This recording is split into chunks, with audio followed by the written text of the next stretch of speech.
వి gold trusted gold buyers తాకట్టులో ఉన్న బంగారాన్ని విడిపించి ఈ రోజు ఉన్న మార్కెట్ ధరకే కొనబడును. మరిన్ని వివరాలకు సంప్రదించండి 7771077720. ఎమ్మెల్సీ కవిత సంచలన కామెంట్ చేశారు. ముఖ్యమంత్రి రేవంత్ రెడ్డి ఉన్నారు, హరీష్ రావు తర్వాత సంతోష్ రావు వెనకాల కుట్ర వెనకాల అనేటువంటి స్టేట్మెంట్ చేస్తూ ఉన్నారు. వారిపైన కూడా చర్య తీసుకోవాలని డిమాండ్ చేస్తూ ఉన్నారు. డైరెక్ట్గా పేర్లు తీసుకుంటున్నట్టు స్టేట్మెంట్ చేశారు. ప్రస్తుతం మనతో పాటు కుమ్మం అనిల్ కుమార్ రెడ్డి గారు ఉన్నారు, కాంగ్రెస్ పార్టీ ఎమ్మెల్యే. మాట్లాడదాం.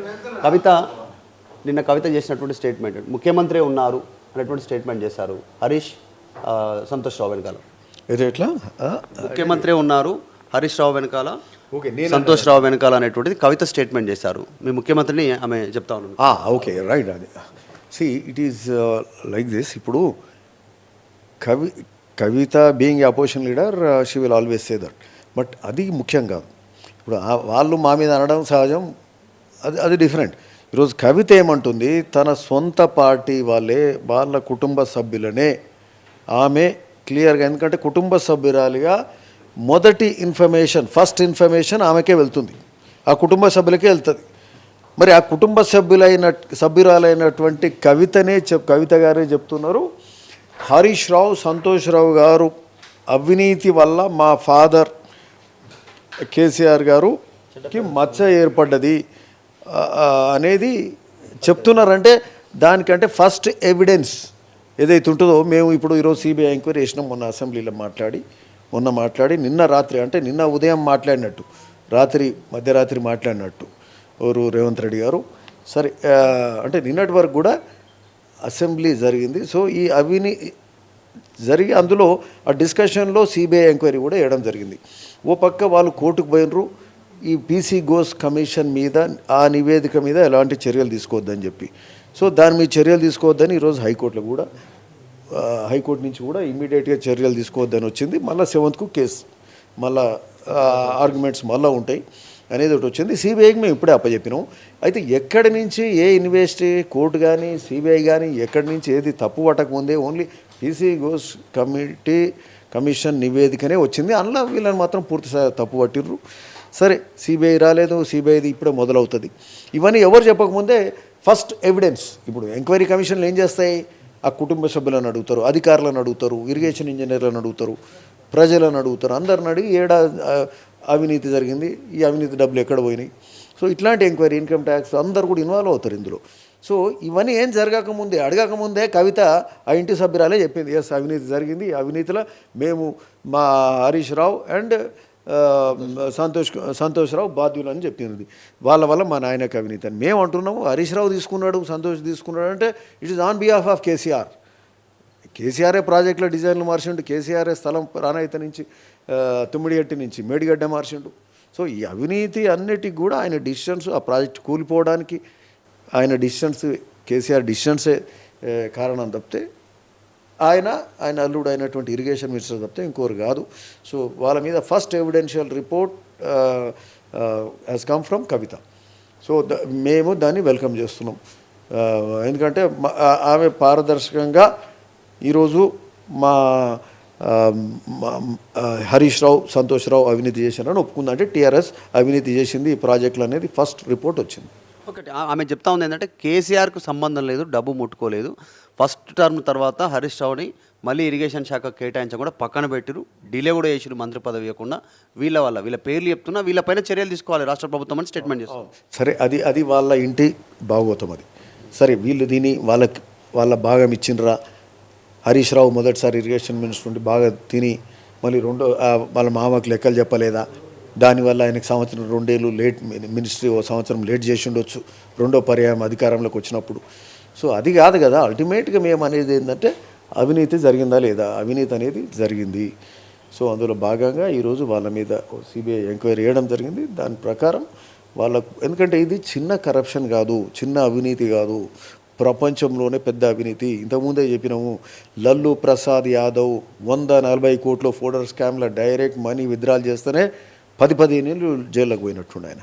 ఈరోజు 1000 కోట్ల అవినీతి అండి ఇది. తెలంగాణ ప్రజల సొమ్ము. తెలంగాణ రాష్ట్రం మొదట ఏర్పడి 10 ఏళ్ళు అయిన సందర్భంగా నీళ్లు, నిధులు, నియమాల కోసం కొట్లాడిన తెలంగాణ ప్రజలు, తెలంగాణ పార్టీలన్నీ కలిసి సకల జనులు సమ్మె చేసి నీళ్లు, నిధులు, నియామక కొట్లాడితే వీళ్ళు పేరు చెప్పుకొని ఉద్యమం చేసినామని చెప్పి ప్రభుత్వానికి వచ్చి 10 ఏళ్ళు నీళ్లు రాలేదు, నిధులు కూడా ఆ గంగలనే పోయినాయి, గోదావరిలో కలిసినాయి తప్పితే అన్ని విధాల నష్టం చేశారు. అవినీతి లక్షల కోట్ల అప్పులు చేసి మరి వేరే ప్రాజెక్టుల మీద కూడా అడవులు పెట్టారు, అవి కంప్లీట్ కాలేదు. ఈడనేమో ప్రాజెక్టే కూలిపోయింది. ఆడగట్టే ప్రాజెక్ట్ తెచ్చి ఈడ పెట్టారు. సరే ఇక్కడన్నా చక్కగా కట్టిరా అంటే ఇది కూలిపోయింది. సో ఇది ఏంటంటే ఒక 10 ఏళ్ళు నీళ్లు రాని పరిస్థితి. అట్లా రైతులు ప్రజలు నష్టపోతారు. వీళ్ళు చేసిన ఆర్థిక నష్టం ఏదైతుందో, వినాశనం ఉందో, ఈ 10 ఏళ్ళు నష్టపోయినాం. ఇది పూడ్చుకోవాలంటే ఇంకో 20 ఏళ్ళు అవుతుంది. ఇది ఈరోజు మేము సంక్షేమ పథకాలు సమయానికి ముఖ్యమంత్రి రేవంత్ రెడ్డి గారు చేయలేకపోతున్నారు. ఇరిగేషన్ మినిస్టర్ ఉత్తమ్ కుమార్ రెడ్డి గారు ప్రాజెక్టులకు నిధులు ఇవ్వలేకపోతుండ్రు. వచ్చిన పైసలన్నీ అప్పులకే పోతున్నాయి. ఇరిగేషన్ శాఖకు ఉత్తమ్ కుమార్ గారు మనం చెప్తుంటే 22,000 కోట్లు వాళ్ళకి బడ్జెట్ ఇస్తే 17,000 కోట్లు అప్పులకే పోతున్నాయి. ఇంకా కొత్త ప్రాజెక్టులు ఏడుకెళ్ళి అవుతాయి అంటే ఉన్న దాంట్లో ఇబ్బంది పడుకుంటే చేసుకునే పరిస్థితి. ఢిల్లీకి పోయి ఈ ఇంట్రెస్ట్ రేట్లను 11% తెచ్చిండ్రు. అంటే ప్రైవేటు మారవాడోళ్ళ దగ్గర తెచ్చినట్టు తెచ్చిర్రు పోయి ఒక ప్రాజెక్టుకు. ఈరోజు ఇదే ముఖ్యమంత్రి గారు ఉత్తమ్ కుమార్ రెడ్డి గారు ఢిల్లీ కానీ 10 సార్లు తిరిగిండ్రు, చేసారు, కష్టపడి ఇంట్రెస్ట్ రేట్లను 11.9% నుంచి ఈరోజు 5-6% తీసుకొచ్చే కార్యక్రమం చేస్తూ 14 ఏళ్ళలో కట్టే లోన్ 30 ఏళ్ళకి తీసుకెళ్లే కార్యక్రమం చేస్తూ అంటే మనకు సంవత్సరానికి 12,000 కోట్లు మిగులుతాయి. అవి మళ్ళీ మన సంక్షేమానికి కానీ, సంక్షేమ హాస్టళ్ళకు కానీ, సంక్షేమ పథకాలకు కానీ వాడుకోవచ్చు అని చెప్పి అసెంబ్లీ సాక్షిగా ముఖ్యమంత్రి గారు చెప్పారు. సో ఇది కాంగ్రెస్ ప్రభుత్వం వాళ్ళ కథ గది. నీళ్లు లేకుండా బీజేపీ ఇంకా వేరే డిమాండ్ చేస్తుంది కొమ్మ అనిల్ కుమార్ రెడ్డి గారు. ఒకటి కాళేశ్వరమే కాదు కదా, ప్రతిపక్షంలో ఉన్నప్పుడు అనేక అంశాలపైన కాంగ్రెస్ మరి ఆరోపణలు చేసింది. ఓఆర్ఆర్కి సంబంధించిన టెండర్ల విషయంలో, ఫోన్ ట్యాపింగ్, ఫార్ములా ఇట్లా అనేక అంశాలు, వాటిని కూడా సిబిఐకి ఇవ్వాలంటుంది. ఇవన్నీ వాస్తవము, అవన్నీ కూడా జరిగినాయి. బట్ ఈ యాక్షన్ అనేది ఇమీడియట్ ఒక పీసీ గోస్ విజిలెన్స్, ఇప్పుడు ఇదే కాళేశ్వరం ఉంది, విజిలెన్స్ కమిటీ వేసినాం, వాళ్ళు ఇండిక్ట్ చేసిండ్రు. దాని నేషనల్ డ్యామ్ సేఫ్టీ అథారిటీ వాళ్ళు తప్పు పట్టిండ్రు, కూలిపోయింది ప్రాజెక్ట్ అని చెప్పిండ్రు, వాళ్ళు తేటతలని చేసిండ్రు. మళ్ళీ ఈ ప్రాజెక్ట్ పనికిరాదని చెప్పారు. రిపేరు అది చేయొస్తుందా రాదా కూడా ఎవరికి తెలియదు. ఈరోజు పీసీ గోస్ కమిషన్ వచ్చింది, దాన్ని అసెంబ్లీ సాక్షిగా తెలంగాణ ప్రజలకు తెలిసేటట్టు అన్ని పార్టీలు మాట్లాడినాయి, అన్ని పార్టీలు అడిగినారు సిబిఐ ఎంక్వైరీలు అని చెప్పి. ఆ పద్ధతిలో సిబిఐ ఎంక్వైరీ చేసినాం. అంటే అన్ని పారదర్శకంగా ఒకదాని తర్వాత ఒకటి చేయాలి. అదే ముందే ధన్మని చేసేస్తే దాన్ని అరే ఇది కక్ష సాధింపు అంటారు. సో వీళ్ళు ఈరోజు ఇట్లా అంటారు, ఆ రోజు అట్లా అంటారు. అది కాదు, ఏ పద్ధతిగా అన్నీ చేసుకుంటూ పోతున్నాం. ఇది ఎందుకంటే అతి పెద్ద స్కామ్, ఇది 1,00,000 కోట్ల స్కాము. ఒక పైసలు తినుడే కాదు, అవినీతే కాదు, అసలు నీళ్ళు రాకుండా చేసారు, ప్రాజెక్టే కూలిపోయింది, ఆర్థిక వినాశనం చేశారు తెలంగాణ రాష్ట్రాన్ని. సో ఒక పక్క దీని మీద ఇది మోస్ట్ ఇంపార్టెంట్. దీని మీద ఒక యాక్షన్ ప్రోగ్రామ్ స్టార్ట్ అయింది, ఈరోజు సిబిఐ ఎంక్వైరీ స్టార్ట్ అయింది. ఓకే, నెక్స్ట్ ఈజ్ ఫర్దర్గా ఇప్పుడు ఏంది ఫార్ములా రేసింగ్ ఉంది, దాని మీద కూడా ఆ రోజు సిబిసిఐడి ఎంక్వైరీ ఏదో చేసిండ్రు. దాని మీద ఫర్దర్గా దాన్ని కూడా తీసుకెళ్తారు ఇంకా ముందుకు. అవి ఉంది, ఫోన్ ట్యాపింగ్ ఉంది, దాని మీద కూడా వాళ్ళు చేసిన తప్పులన్నిటి మీద ఎంక్వైరీస్ ఉంటాయి. వాళ్ళకి తగిన ఎట్లాంటి న్యాయంగా ఏం జరగాలో అది జరుగుతుంది.